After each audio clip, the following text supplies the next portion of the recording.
Amid the chaos of Japan's turbulent Sengoku era, few names inspired more fear and respect than Katō Kiyomasa.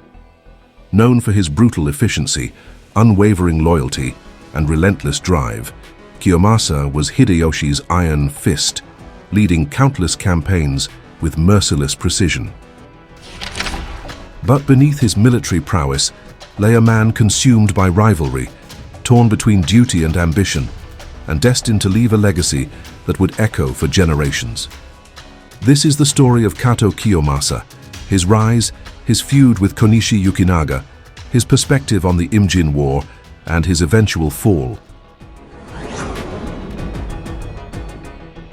Katō Kiyomasa was born in 1561 in Nakamura, Owari Province, the same region that produced his future lord, Toyotomi Hideyori. As a distant relative of Hideyoshi's mother, Kiyomasa entered the service of the Toyotomi clan at a young age. He quickly gained a reputation for his ruthless fighting style and tactical brilliance, distinguishing himself during Hideyoshi's early campaigns. Kiyomasa was a crucial figure in the Siege of Miki, 1578-1580, and the Battle of Shizugatake, 1583, where he earned recognition as one of the 7 Spears of Shizugatake, an elite group of warriors who had fought fiercely to secure Hideyoshi's supremacy. His battlefield prowess and unyielding loyalty earned him greater responsibilities, including the command of key fortresses and provinces. By the time Hideyoshi unified Japan, Kiyomasa had been elevated to the rank of daimyo, granted control over the Higo domain in Kyushu. His domain was vast but restless, filled with Christian converts who had grown under the influence of Portuguese missionaries. Kiyomasa, a devout Nichiren Buddhist, harbored deep mistrust of Christianity, a sentiment that would intensify his rivalry with Konishi Yukinaga. Konishi Yukinaga, a Christian daimyo and a brilliant tactician, was Kiyomasa's polar opposite. While Kiyomasa was a blunt and pragmatic warrior who believed in overwhelming force, Konishi favored diplomacy, strategy, and negotiation. The animosity between the two was not just ideological, it was deeply personal. Their rivalry exploded during the Imjin War, 1592-1598, when both were appointed commanders in the first Japanese invasion of Korea.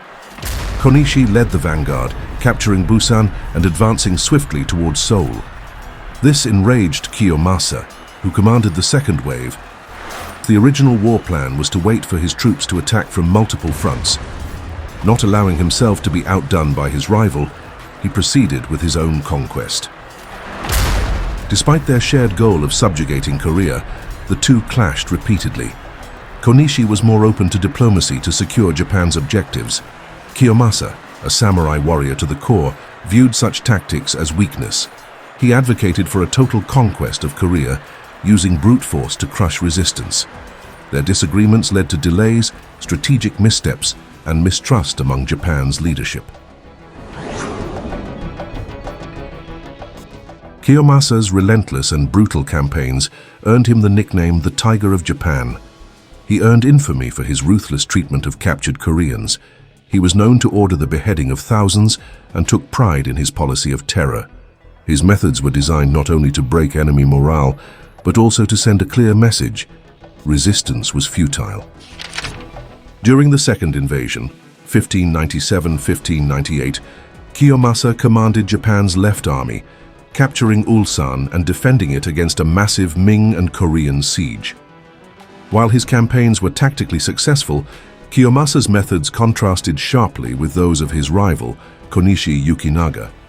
Their inability to work together weakened Japan's position, contributing to Japan's ultimate retreat. When Hideyoshi died in 1598, a power vacuum emerged.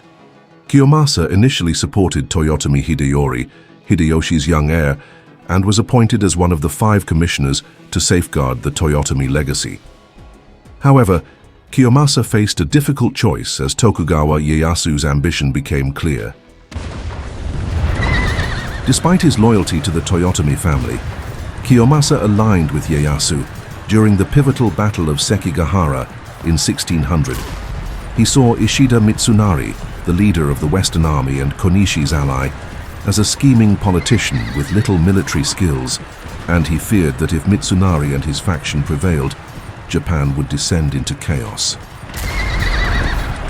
In the end, Kiyomasa's loyalty to Hideyoshi's vision of a unified Japan outweighed his loyalty to Hideyori.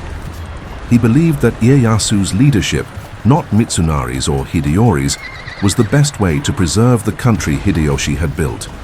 While Kiyomasa did not participate directly on the battlefield at Sekigahara, his support for Ieyasu's faction helped sway the tide of war, ultimately securing Tokugawa's victory. After Sekigahara, Kiyomasa was rewarded for his loyalty and was allowed to retain his domain of Kumamoto in Higo province. Despite his alliance with Ieyasu, Kiyomasa remained a protector of Toyotomi Hideyori and urged moderation in Tokugawa's dealings with the young heir.